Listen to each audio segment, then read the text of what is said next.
Hey everybody, JJ here. It is Thursday, January 28th, 2021. Thank you for joining me.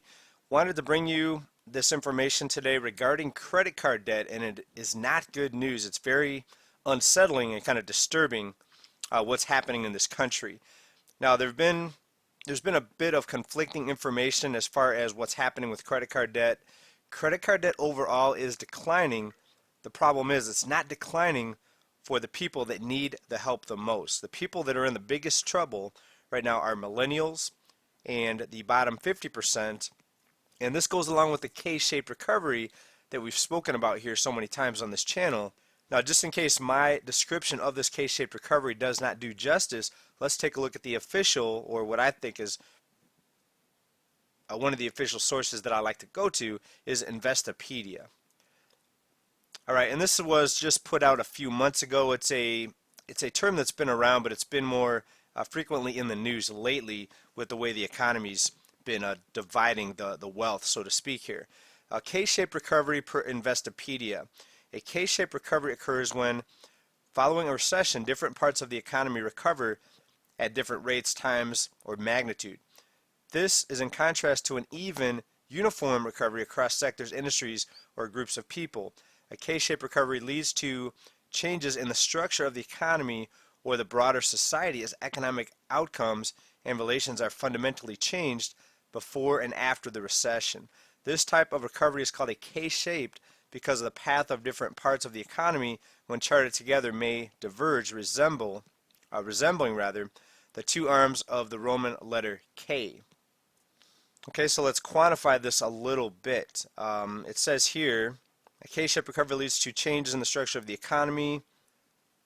The recovery actually occurs in different parts and in different groups, and we're talking about the top 10% or the top 50% even, who are doing much better than the bottom 50%. But the further you get up to the top 10%, those people are doing even better than the average person in the top 50%. I would take a look at this article. 51 million Americans increased their credit card debt because of the shutdown recession. Just over half of adults with credit card debt, or about 51 million people, added to their balances since March 2020. Now, there are some people paying off their debt. Unfortunately, most of those people fall in the top 50%, and once you get to the top 10%, those people likely do not carry, most of those people, I should say, likely do not carry any credit card debt.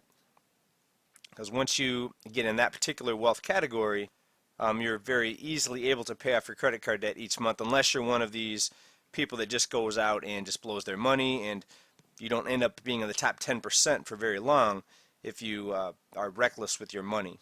Alright, that's a topic for a different video. And the subheadline here, the near even split is another indication of a so-called K-shaped recovery, exactly what we've been talking about. Alright, the article continues. This so-called K-shaped recovery has split the nation nearly in half, with the wealthiest Americans faring even better than before, while millions more have lost their jobs or face other setbacks. And with the enormity of these credit card interest rates, here's an example of how long it would take you to pay off just a $5,000 balance. If you only made the minimum payment on a $5,000 balance, it would take more than 15 years to pay off, while incurring over $5,400 in interest charges. And that's at a rate of about 16%. A lot of cards are even higher than that. If you don't pay them off in full each month, you're paying the standard rate, which is closer to 20%. Alright, and debt is a problem across the board, especially for the bottom half. Altogether, 70% of adults have personal debt, including 39% with credit card debt, 25% with a mortgage, 23% with a car loan, and 16% with student loan debt, and that's according to creditcards.com. USA Today, facing a double whammy, millennials rack up credit card debt during the pandemic.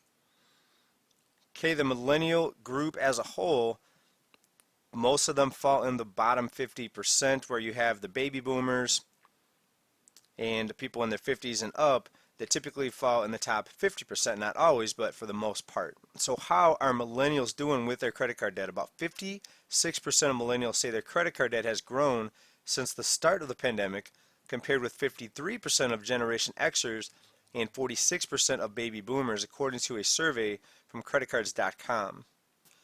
About 55% of millennials blamed the crisis for their snowballing balances, while fewer than half of Gen Xers and baby boomers pointed to the shutdown recession as the cause of their growing debt, according to a survey of over 2,000 adults in mid-December. So there you have it. So you have this K-shaped recovery.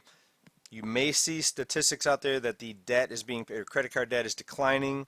Unfortunately, it's not for the people that need the help the most, that need to be out of debt.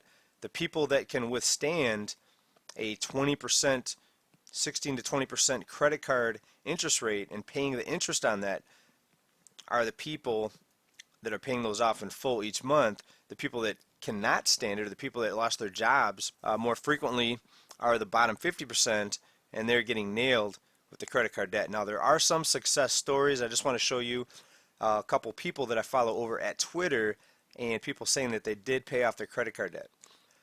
And I really like it when people share their story, even people down in comments on this channel. It's always fun to read. I read the comments as much as I can.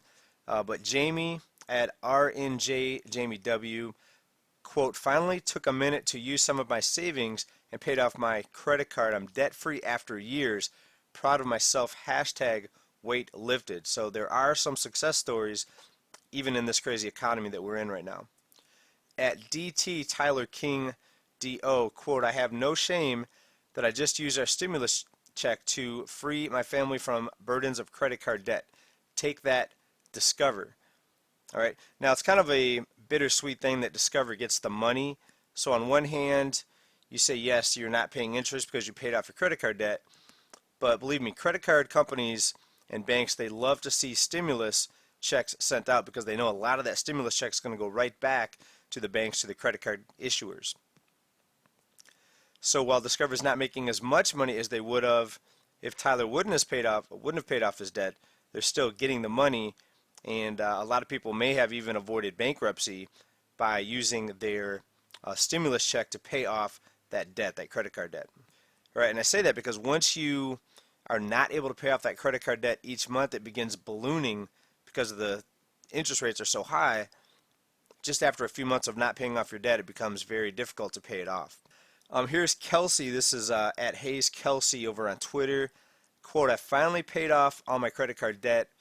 And I'll tell you what, $13,000 weighs a lot, and I'm feeling amazing. So that's very, very good. If you had $13,000 worth of credit card debt and were able to pay that off, that's a good success story. I wish more people were in that same boat, that were able to pay off their debt. Unfortunately, the people that were hit the hardest are now suffering under having to use their credit cards essentially to live on. And there's so many people out there that are doing balance transfers from one card to another to get the promo rate. Sometimes it's a year, sometimes less, sometimes more. And it's basically debt shuffle or musical chairs with your credit card debt. Or they're playing musical cards in this case. All right, everybody, that's all for this report. Just wanted to focus on the credit card debt and the people that are in big, big trouble right now. And I don't see much recovery happening. We see the job numbers come out each week, and they're just awful, between 800 and 900,000 typically each week. This recovery is uneven. The rich are getting richer. That's why I say to continue to prepare. Even if you think this new administration is going to be coming to save you, I wouldn't count on that, because even if they send out more frequent stimulus checks, it's still not going to be enough. The cost of living, just the prices and the job losses are going to be too much for any program or any administration to come in and try to fix it unless major transformations are done. So it's going to be all for today. Stay prepared, stay safe, stay well. Until next time, everybody. Talk to you then. Bye for now. Peace.